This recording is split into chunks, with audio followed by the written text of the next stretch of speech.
So check this out. Very interesting information that we have here. This video is from the Electric Viking. And this video is basically about how in Germany they are fighting against Tesla, building a new factory there, activists who think that it will be bad for the environment because building the factory will have to knock down a lot of trees and it's going to be using a lot of water and it's going to be bad water and just polluting the environment. But at the same time, these people are setting ablaze Tesla cars, burning a bunch of Tesla cars that they can, which is releasing toxins into the air, bad toxins, of course, from the batteries and all that stuff. But it's kind of funny how they don't want Tesla to be there because it's going to be bad for the environment. Yet on the flip side, they're burning Teslas, which is causing toxic to go into the environmental air. Strange. So let's check out this video and see what's going on here. And Tesla is saying, they'll replant twice as many trees elsewhere and all that sort of thing. And they've done a lot of work for the environment, which is, probably true. I don't know. But here the thing is, right, that they're saying the factory uses too much water. Now, the factory, actually the Tesla factory now recycles all of its water. They've worked out how to do that. They actually recycle all of their water.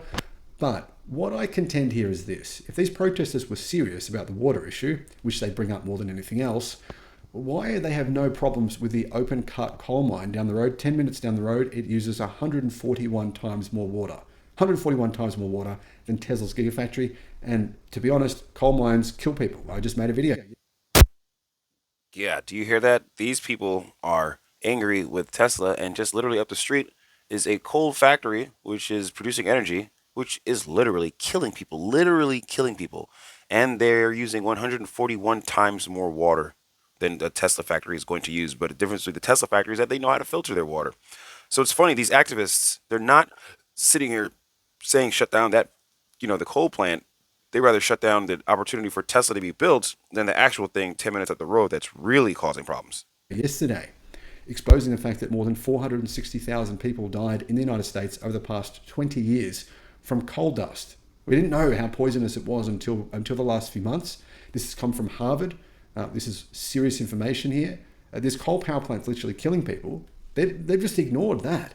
And they're camping out in the trees here in order to prevent Tesla from building a gigafactory, which will produce batteries and electric cars. I personally think this is pretty insane.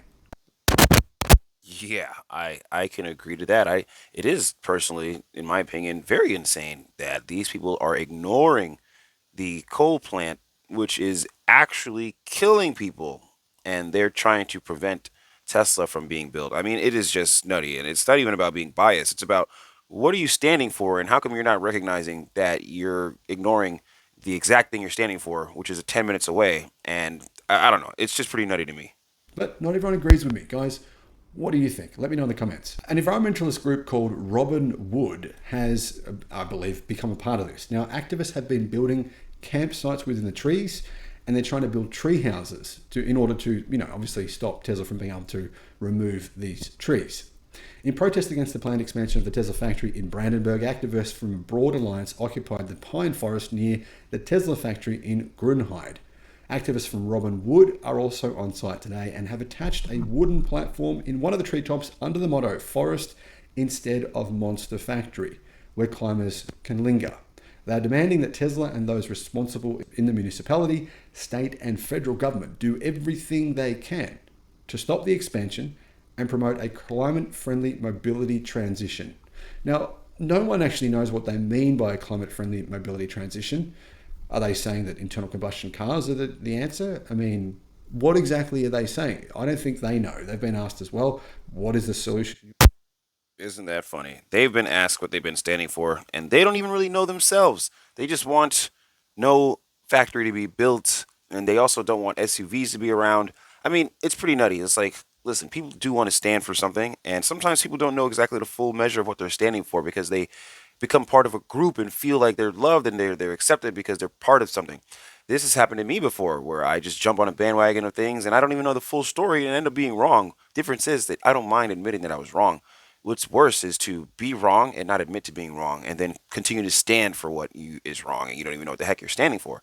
I mean, this happens a lot to people. And me, at least I like to be aware of this stuff. And if I am being wrong, I'm be the first to admit it. I don't want to sit there and stand and stick to my guns when I'm incorrect because I'm being challenged by people. That's not the way to do things.